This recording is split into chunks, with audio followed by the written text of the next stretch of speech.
Nani? Heart of the Cards do be real?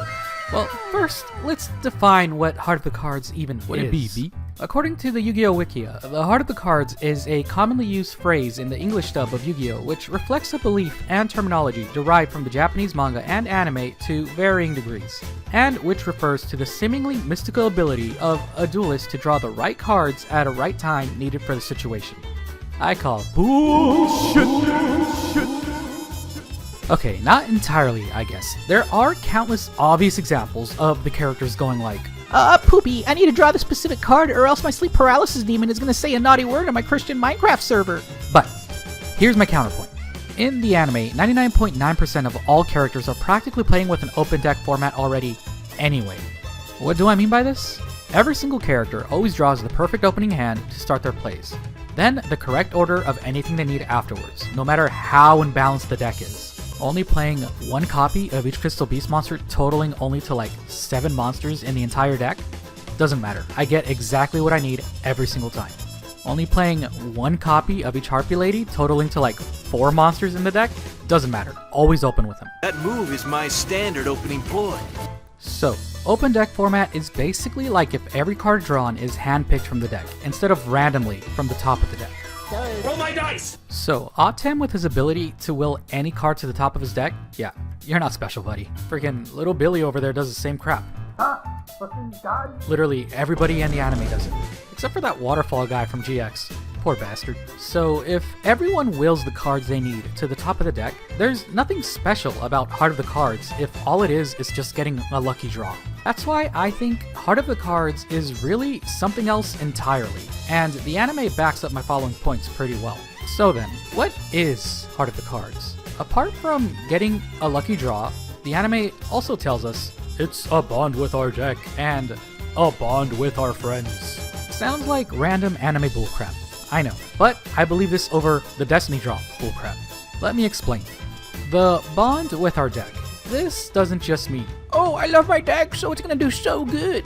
no, the anime shows us that even those who love the game can still suck at it. Pretty realistic there. But if we put time and effort into building our decks, we learn how our cards work, their interactions with each other, their strengths, weaknesses, and so on. In other words, we get to know our cards. When we see a new card, we can already imagine the way it would interact with our decks. The same way you would imagine introducing a new person to your friend group. Oh man, this Jesse guy is pretty cool. I want to hang out with him more. But Cyrus over there's got a man crush on me, and would get his small sensitive metaphorical balls completely destroyed. In the anime, the winner of each duel isn't so much whoever gets more lucky, cause like I said, everyone's got infinite luck anyway. The winner is instead determined by whoever has the most answers in their decks against their opponent. Cause it doesn't matter how lucky the opponent is at drawing cards from their deck if they don't have an answer in the current situation in their deck. Unless they're Yuma. Shining Draw is broken as fuck. And while there are duels where there's plenty of perfect counter cards that have no business being in the character's deck, I partly give this a pass. This is because we've seen characters side deck before important duels, just like we do in real life. When we know our cards enough, we learn what to side out and what to side in for each situation. So, as corny as it sounds, when you play Yu-Gi-Oh! Enough, or any card game, you build a bond with your deck. Maybe not an emotional one, but definitely an analytical one. Now, let's talk about how a bond with your friends can make you a better duelist. This one's more straightforward and pretty simple. Every time you duel with your friends, you get better. Whether you learn new ways to counter them or they give you feedback on things you may be doing wrong, all of these things push you forward. Because while losing or winning against a stranger at locals is its own experience, the wins and losses to your friends have the most emotional impact.